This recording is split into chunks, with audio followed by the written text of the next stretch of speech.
What if I told you that right now, in this exact moment, your brain is missing almost 80% of the jokes native English speakers laugh at every single day, and you don't even know it?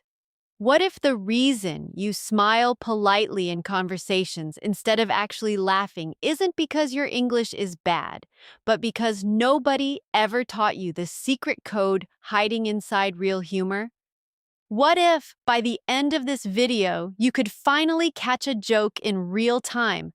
No translating, no delay, no confusion, just pure, instant understanding, exactly like a native speaker. Stick with me for the next few minutes because today I'm putting your English to the ultimate test. And trust me, this challenge is going to reveal things about your fluency that no grammar test ever could. Okay, guys, let's get into it, because English humor is honestly one of the trickiest, most underrated parts of this entire language.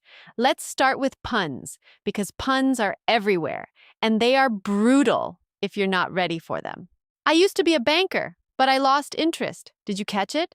Interest means curiosity, and it also means bank interest. One word, two meanings, one joke.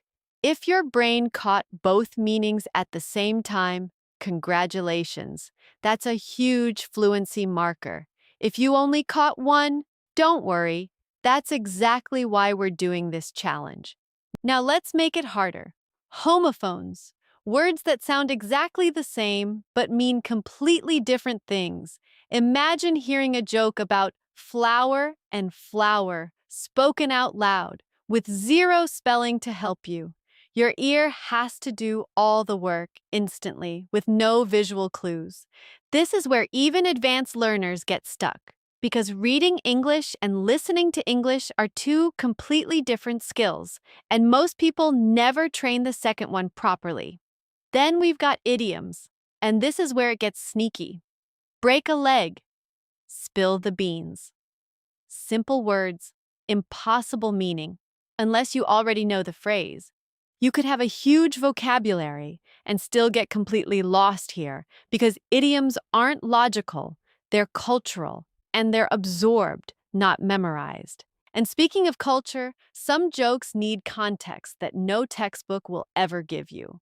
A joke about Thanksgiving dinner drama or Black Friday chaos will fall flat if you don't know the experience behind it. This is the invisible wall so many learners hit, and it has nothing to do with grammar. Now, sarcasm. This one's dangerous. Oh, great, another Monday, said in a flat, unenthusiastic tone, means the exact opposite of what the words say. Miss this, and you might accidentally take something seriously that was never meant to be serious, and yes, that gets awkward fast. And finally, timing. The setup builds expectation, the punchline breaks it, and your brain needs those split seconds to feel the surprise. If you're translating word by word, that moment slips away before you even notice it happened. So here's the real challenge, guys. I'm going to throw a mix of these jokes at you throughout this video, and I want you to catch them in real time.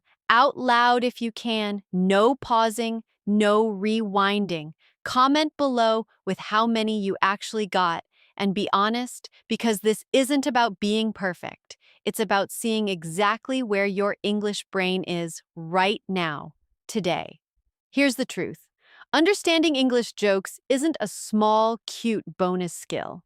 It's one of the clearest signs that you've stopped translating and started truly thinking in English.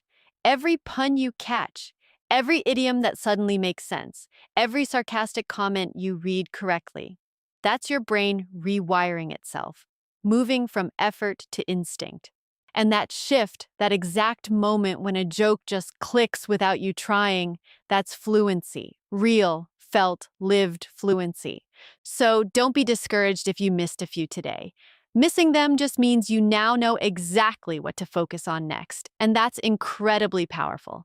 Keep listening to real conversations, keep watching without subtitles, keep exposing your brain to real humor, and I promise you, one day soon, you won't just understand the joke, you'll be the one making everyone else laugh. Every human being carries an invisible blueprint drawn before the age of 7, long before language could even name what was happening. This blueprint is not a memory, it is a nervous system calibration. The way your mother's face tightened when you cried, the silence that followed your father's anger, the moment you learned that love had conditions attached to it, these became the operating system beneath your operating system. You do not remember the code, but you run it every single day. Adults believe they are making free choices about who to trust, who to love, what to fear, but underneath, a 5-year-old is still steering the wheel, reacting to shadows of people who left decades ago. This is why two intelligent, capable adults can walk into the exact same situation and one sees opportunity while the other sees abandonment. The difference was written before either of them could read.